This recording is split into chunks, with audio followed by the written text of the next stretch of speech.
Hello everybody and welcome back to the modern Green Bay and Western in N scale. Welcome to the village of Black Creek. We have an SD40-2 pulling into Black Creek siding here. This is part 2 of a two-part series on building a backdrop between New London and Seymour. If you haven't seen the original video, I suggest clicking on the link down in the description, watching that first. If you have watched the original video, then welcome back. Thanks for watching part 2. Before we start, please like, subscribe, and thanks for watching. And we'll get into the project right away. Alright, so the next point of contention here with this will be right here where the track will go through the wall. So I'm going to measure this out to kind of give myself an idea how far away from the edge this needs to be. And then I'm going to cut out a corresponding hole, and then hopefully when I install it, it wants to curve in the shape that I have here, which is this kind of aggressive curve, but we'll coax it and make her work. Okay, let's see. I'm going to test fit this quick. It's a little rough looking, but a little paint will fix that. And let's make sure. Perfect. Those fit through, and that'll be our biggest cars. So awesome. Let's get to screwing.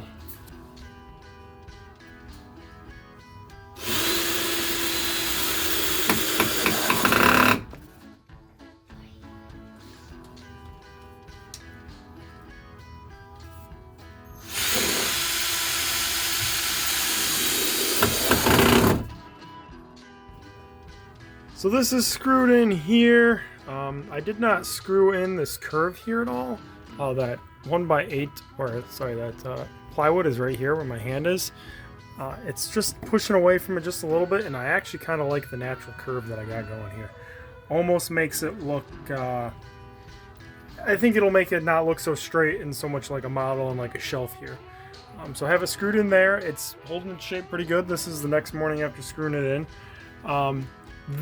I know I didn't mention it when I said I cut this out, but this is a 2" by 2" hole, and that should be perfect. Obviously it needs paint and stuff, but some trees around it, I think will make it look a lot better. I also put an additional screw into this post here because I am a little worried. I know I said I thought I over-engineered the backdrop, but there I think I may have under-engineered it because of all the tension. The next step will be to work on the other side, which is going to be a lot more complicated, and I currently have some hardboard that is drying from being primed, so we'll go work on that next. This is going to be the most complicated portion of the backdrop, I think, for the entire layout. So this here is the backdrop for the Seymour side. It's the side that you can't see. And then this track here is the Green Bay and Western Mainline to Shiocton from New London. This track here is the sneak off of the Fox Valley and Lake Superior, also known as Foxy. So what I need is for the backdrop to come across here, go over the main line, and right about here is where I'm thinking, something like that. So then the track can sneak off to the staging yard. There's also going to be a backdrop that goes right here. Has yet to be determined how long. Probably once I finish the back, I'll have a better idea where I want it. But it'll go back here behind Grand Valley Forest Products. And also there's one that's going to go along the wall here so that the Grand Valley Forest Products doesn't just end in a giant brick wall. It's to give it a little more realism over there. So this portion, the Grand Valley Forest Products portion, won't be so hard. Just engineering the backdrop, they'll come over here and end right about here. I think I'm going to put a post there. That's probably going to be the most difficult portion. And the Foxy sneak off can actually have a little bit of a curve to go this way and around it. So that's what I'm going to work on next. You don't need to see me put the post in. I think you've saw that once and you'll be good to go. And then we'll start measuring to cut out for the entrance for that. So gonna move on. To measure for these curved portions, I've been using this, I guess it's a measuring tape as opposed to a tape measure. I find it allows me to kind of get the curves, accommodate for the curves a little bit better. So let's see, a little bit there, about 40 inches. I think if we do 58 inches, we'll have more than enough room and a little bit to spare on this side. So perfect. So for this entrance into the backdrop, I was originally going to do a 2 by 2 inch hole, just like I had done over here. But then it kind of dawned on me that I'm entering an angle, and I should probably double check that. Especially considering the issues I've had not double checking things on this project that have gone wrong. So what it looks like is about a 3 inch hole would work better. So what I'm going to do is from 9.5 inches away from the post or the edge all the way to 12.5 inches, and I think that'll give me enough room on the sides. Okay, time to test fit this piece in, which hopefully I don't knock anything out. It's over in the process. Okay, so I'm okay with how that's looking there. I just have to roll my test freight car through here, see how it does. This auto rack is the biggest I plan on having when it comes to freight cars, so if that fits, I am more than happy. It doesn't have to be perfect, but it is kind of close here on this side, even with giving it a little bit of an adjustment. So I think we're going to have to cut off a little bit more there. All right, back to sawing.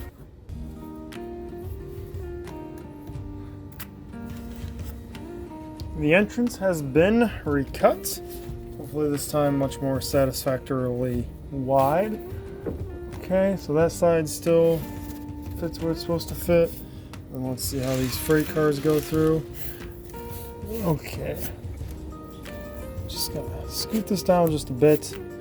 I am much happier with how much clearance is on this side. So yeah, that seems like a much more appropriate clearance there. So we'll go with that. My only complaint with how this is fitting right now is this little burr here needs to be cut down a little bit. I had a little bit of a problem with the saw when I was cutting through it, so I'll just have to adjust that quick, and then we're ready to install this.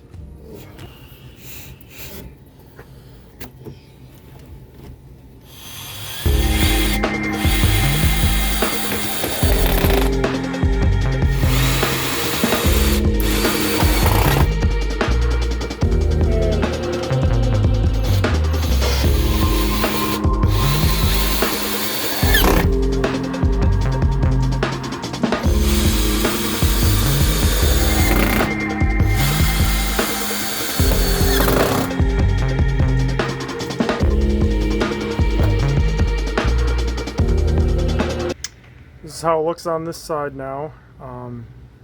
What you will notice is that this has changed a little bit down here. So that piece of plywood I put back in there really wasn't doing what I hoped it would do, so I took it out, and I'm going to show you kind of the top angle now.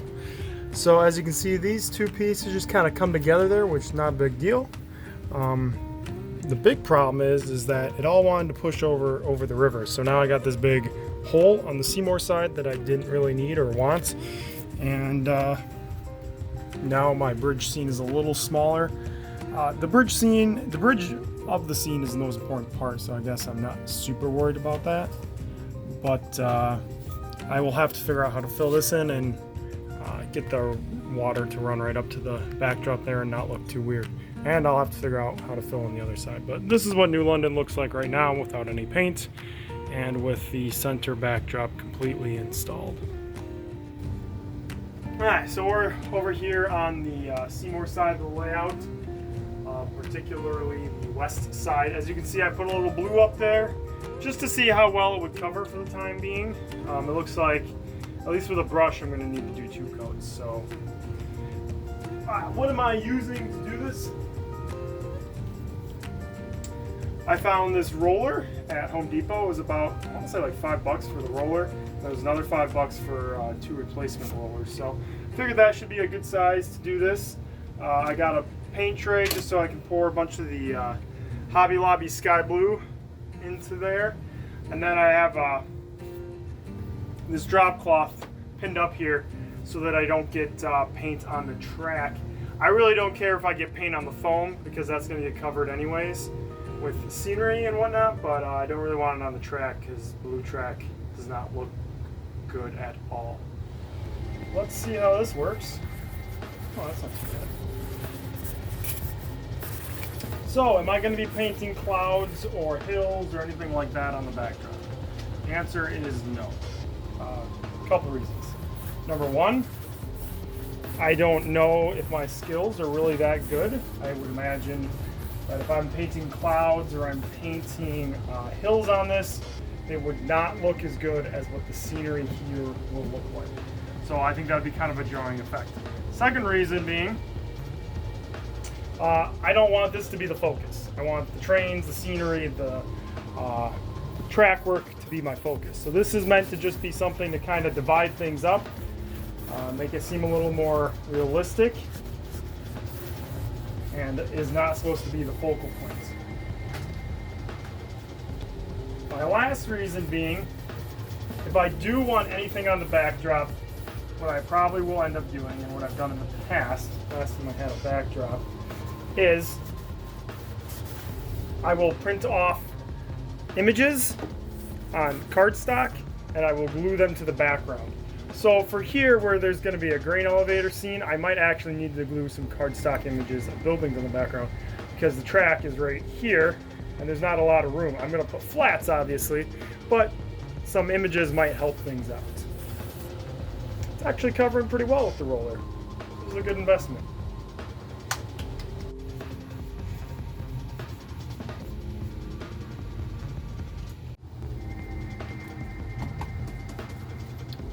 Roller's getting most of this, but down here I'm just going to use a normal paintbrush, not like a hobby paintbrush or anything like that, just a normal house paintbrush that I used for a project in the house not too long ago. Doesn't have anything special, just to cover that last little bit there and not be wasting so much paint.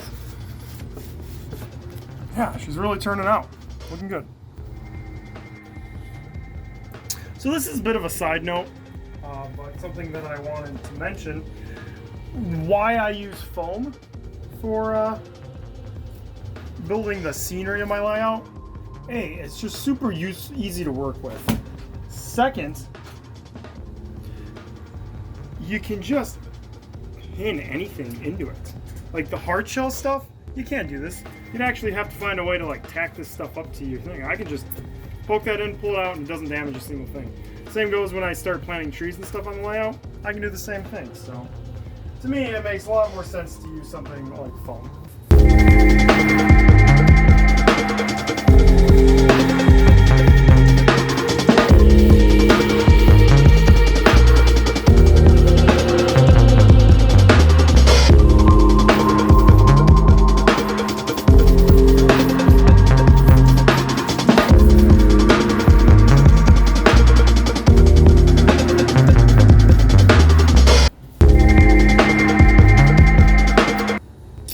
I'm going to go in with a little paintbrush here just to touch up this area that's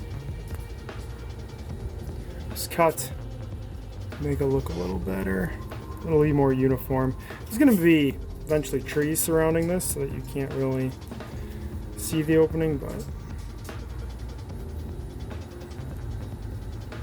whatever I can do to make it look a little better. So after one more coat of blue paint, this is how the backdrop looks. And in my opinion, she's looking great. But since it's finished up, I'm going to show you quick kind of some concepts behind backdrops. So first of all, feels like we're pretty far away from New London. Can't see it at all. Feels like a distant city.